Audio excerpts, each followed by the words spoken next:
por su presentación, Capital Humano desde una perspectiva sistémica. ¿Verdad? Esta más una academia que es buenas noticias, que si es capital humano estamos en el lugar indicado. La estudiante Kathleen va a estar repartiéndole a la audiencia un papel para cuando ustedes tengan sus preguntas, traerlas al podio en su momento. Así es que ella está por ahí disponible con una camisa color vino. Y paso a presentar el próximo panelista.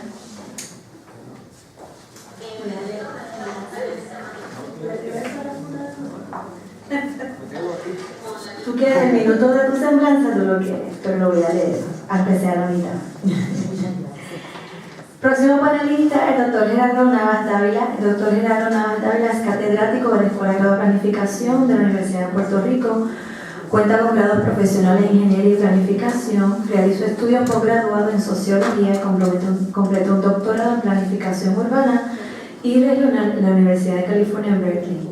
Sus áreas de especialidad y práctica profesional incluyen teoría y metodología de la planificación, diseño y gerencia de organizaciones e implantación y planificación de uso de terreno.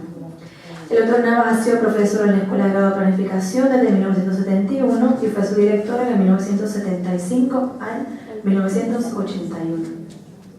Además de su trabajo de excelencia en la docencia, el doctor Navas ha tenido un distinguido desempeño profesional desde que ha rendido servicios de consultoría a diversos municipios y varias agencias gubernamentales, incluyendo la Junta de Planificación y la Autoridad de Carretera. Entre sus publicaciones se destaca el libro Cambio y Desarrollo en Puerto Rico, publicado por la editorial de la Universidad de Puerto Rico. Actualmente el doctor Navas tiene 3 libros en proceso, incluyendo uno sobre teoría y práctica de la planificación. Así es que nos movemos hacia la presentación titulada Paradigma del Capital Humano y Empleo con el doctor Navas.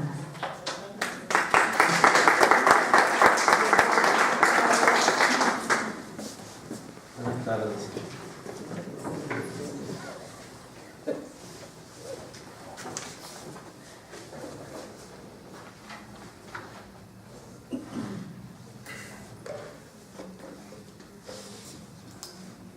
Bueno,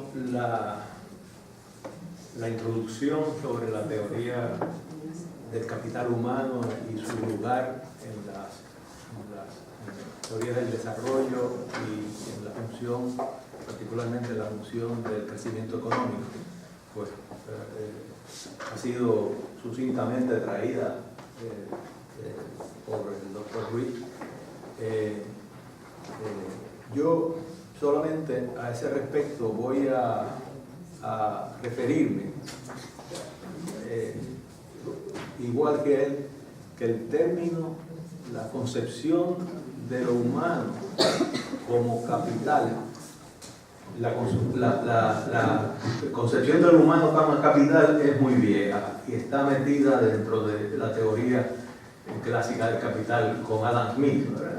Cuando plantea que el trabajo o la fuerza de trabajo es igual que el capital, en la función de producción debe ser recompensada por el costo de su desarrollo, por mantenerlo y por participar en el sobrante de esa producción. ¿Por qué?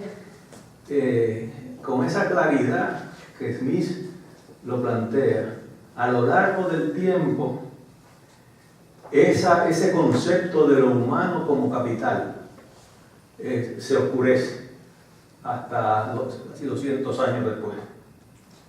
Se ha negado por 200 años. Entonces, ¿por qué se ha negado? En primer lugar, por un reclamo moral. No debe hacerse analogía con lo humano, porque lo humano es moralmente distinto a una máquina. Así que, en parte, lo explicamos por ese reclamo moral humanista, ¿no? Pero en parte debemos mirar en ese, o a mí me gusta mirar, vamos a ver, en esas explicaciones que de realidades institucionales o a niveles de mayor abstracción, de realidades estructurales que son reales y a la vez lógicas, que se sostienen en las contrafinalidades de las acciones concretas del ser humano. Y este concepto de la contrafinalidad, que lo utiliza Lefebvre y lo utiliza Sartre en la crítica de la acción dialéctica, es muy útil porque nos permite entender cómo los sistemas y las instituciones sociales se crean sin que sea la creación de ese sistema la intención de los actores. Entonces, la explicación en parte está eso, queriendo ser bueno, queriendo ser no conspiratorio. Los sistemas no se crean porque alguien quiere crear un sistema. Los sistemas se crean porque los resultados no pensados son utilizados por otros en sus propias acciones, como su situación. Así que también podemos verlo en el positivismo malo, o sea, ese positivismo utilizado por aquel señor que decía such is nature, ¿no? Como aquella, la pobreza, la marginalidad, es una realidad con la que tenemos que vivir porque esa es la naturaleza de la vida. Ya tiene que haber pobre, tiene que haber gente y tiene que haber rico, y tiene que haber poder y dominante, eso es parte de la naturaleza, ese es el positivismo moral. Yo me gusta, pienso que es una combinación de todos estos factores. Lo importante en esto es que, volviendo a los modelos los modelos que formalizan o tratan de darle sentido a lo que ocurre en la realidad, tenemos que referirnos al mercado y al capitalismo como un sistema que define la realidad humana por los últimos 300 años. Capitalismo moderno, nunca no había habido capitalismo o atributos del capitalismo antes y que haya ocurrido un solo capitalismo, ¿verdad? A lo largo del capitalismo dominante ha ido cambiando. El último capitalismo que tenemos le han llamado el capitalismo financiero, donde el sector financiero asume una posición más importante en la producción y en el dominio de su funcionamiento.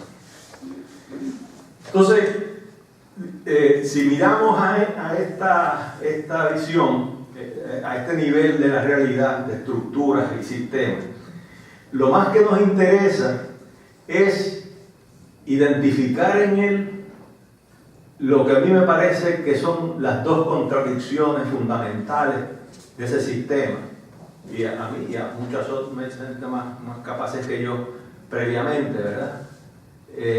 Lo que yo he aprendido que dice la gente es que hay, y uno de ellos pues nos trae entonces al asunto del capital humano o de lo humano.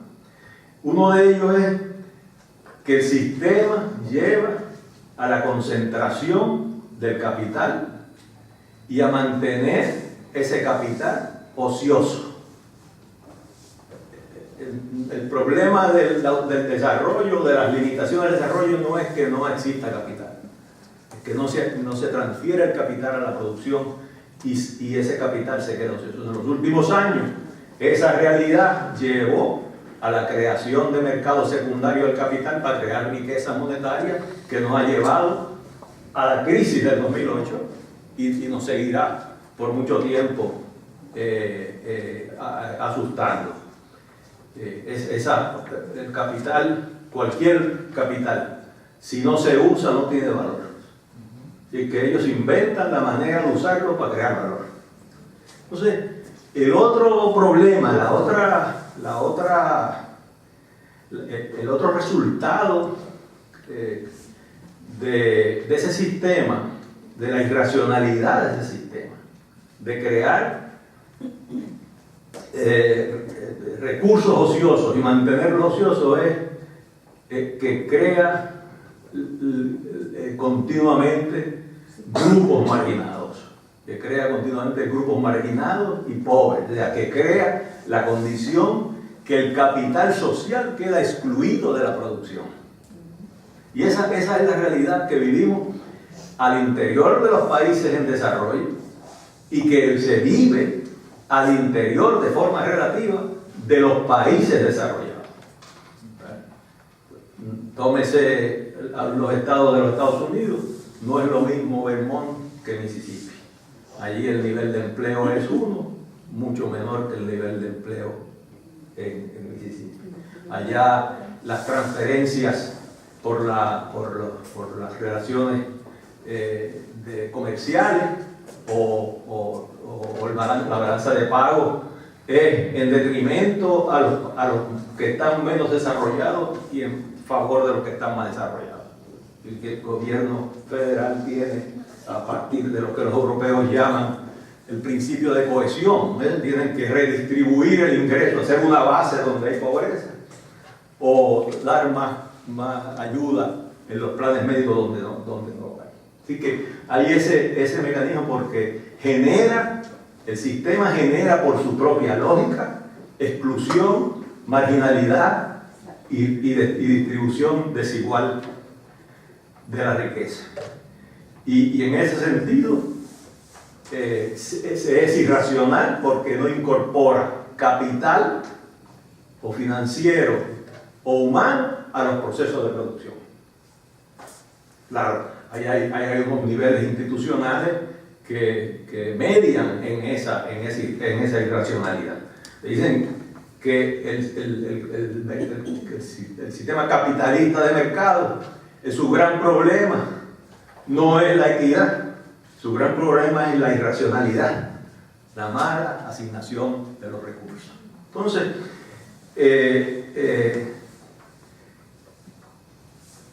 ¿por qué pasa eso? ¿Por qué pasa eso? Y va a 10 minutos. Muy bien. ¿Por qué pasa eso? Pues hay una compulsión en función de la competencia de sustituir el capital humano por capital físico. En mejorar ese capital físico con la tecnología y en ese sentido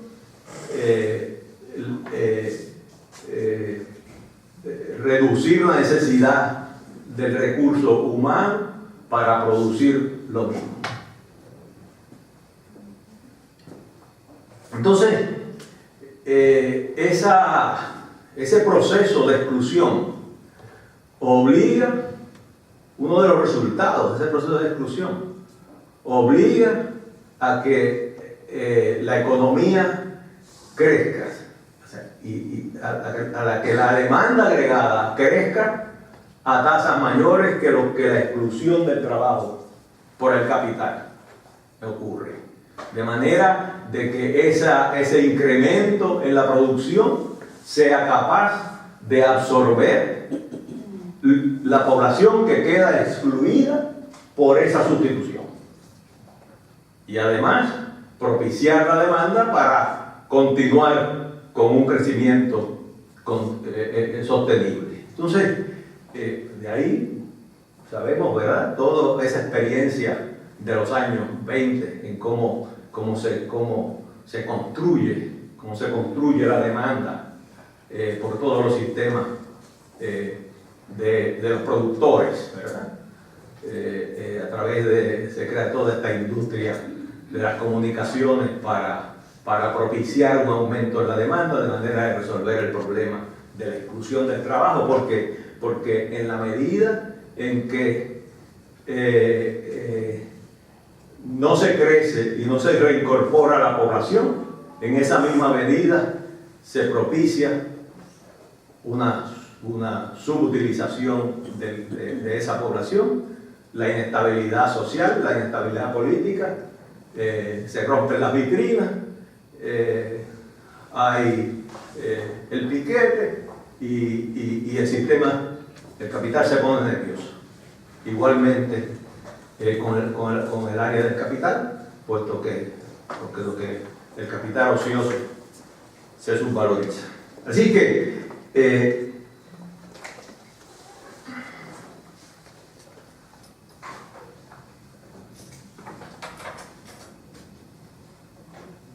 el otro asunto que quiero distinguir, ¿verdad?, es que la sustitución del trabajo por el capital, o sea, el crecimiento, el uso del capital en relación al trabajo, en lugar del trabajo, de la fuerza de trabajo, lleva a un sesgo de la distribución funcional del ingreso.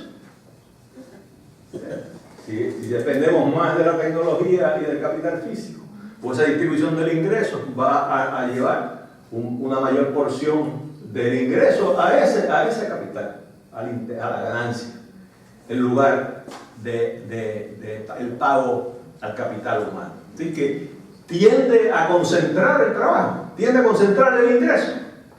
Y si tiende a concentrar el ingreso a los niveles en que estamos viviendo y a los niveles que parece que vamos a seguir viviendo, los sistemas de redistribución mediante impuestos pueden entenderse como incautación. Y si se entiende como incautación, hay una violación del contrato social, ¿verdad?, que al final de cuentas fue un contrato entre el Estado y el capital, no el Estado y el ciudadano, el Estado y los que tenían propiedad, ¿verdad? Así fue que se hizo el contrato. Así que implica una violación y adiós sistema, ¿no?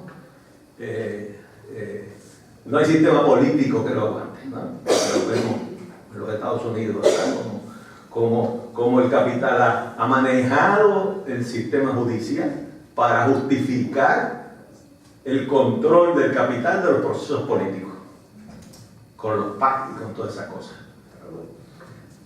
Entonces, esa es una de las reflexiones, uno de los resultados importantes de las contradicciones. Quisiera por 5 minutos hacer la referencia a Puerto Rico, más pronto que lo que lo hizo. Si una proyección simple de la relación entre el Producto Interno Bruto y empleo a 20 años, hasta el 2020 a 2030, con tasas de participación de la fuerza de trabajo de 47%. Nos lleva al número sencillo a concluir que en el 2020 habrá un 22% de desempleo a base de un crecimiento de 2.5 a 3% de crecimiento del Producto Interno Bruto, bajito, alto, ¿verdad? Nos lleva a 20 a 22% de desempleo. Si ponemos como meta que alcancemos un 50% o un 60%, que es igual a los Estados Unidos, el desempleo que tendríamos, o sea, eso quiere decir la subutilización del capital humano que tendríamos, podría llegar al 40%. Entonces, ¿de qué estamos hablando? O sea, de 3%, queremos que crezcamos a 1%, a 2%, ¿para qué? Para mantener la población, el capital humano, subutilizado o no utilizado, para hacer que Vargas Baidó se desespere de hacer lo que hace y se meta político, para eso. Facilitado por mi sobrina, naturalmente, la jueza, ¿no? Aileen Nava, ahora. ¿Le parece a mí, muchachos?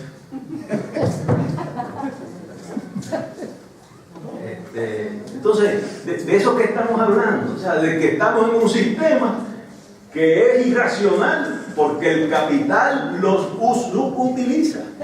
O se lo mandamos a Estados Unidos para que los utilice allá, que tienen un 5% de desempleo y 60% de tasa de participación. De hecho, si examinamos así por encima el número de empleos que se crean en los Estados Unidos por la balanza comercial, que allá hay directamente como 200.000 empleos netos que se crean allá, con referencia podríamos haber resuelto un poco el desempleo por esas relaciones, porque aquí, además de ese problema del capital, tenemos que introducir el asunto de las transferencias territoriales a través del territorio. Y en Puerto Rico sabemos que el Producto Interno Bruto medido a base de los factores de producción, el 30% por lo menos de eso que se produce se va a los Estados Unidos para pagar contribuciones allá, no acá.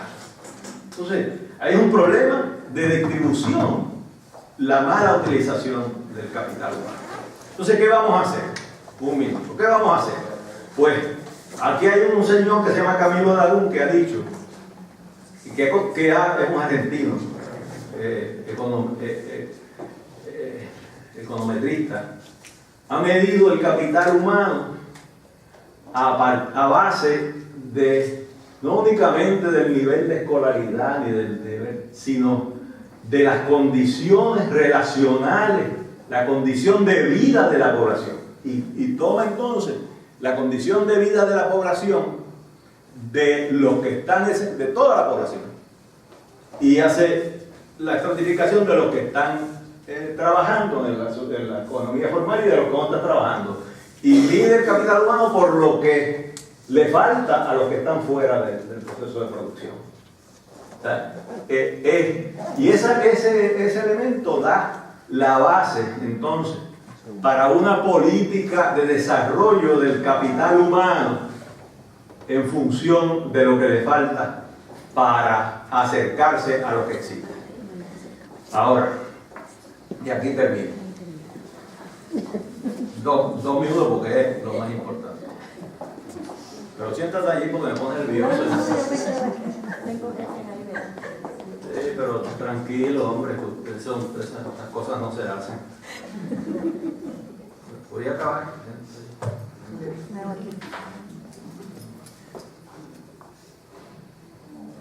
Yo creo que la forma, los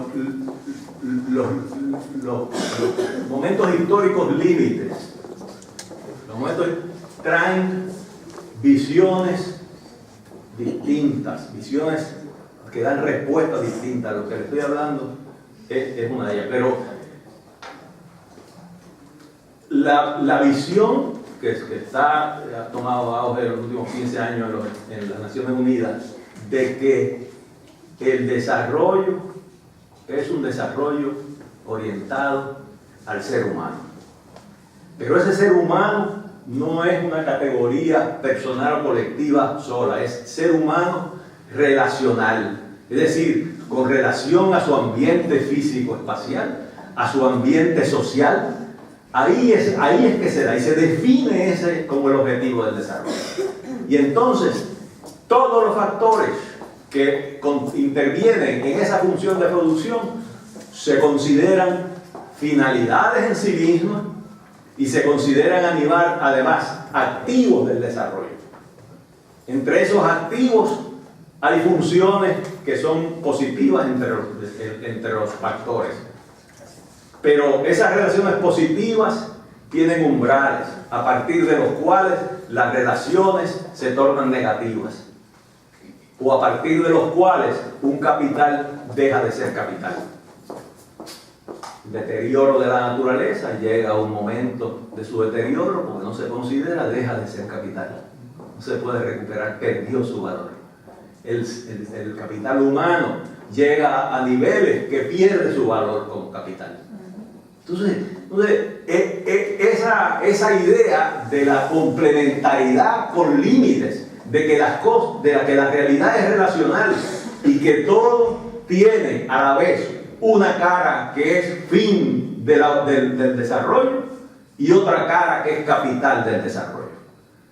Y esa consideración entonces nos daría una nueva visión para modificar las instituciones y los sistemas que llevan por su irracionalidad al subdesarrollo y al retraso de las condiciones de vida de la humanidad. Muchas gracias.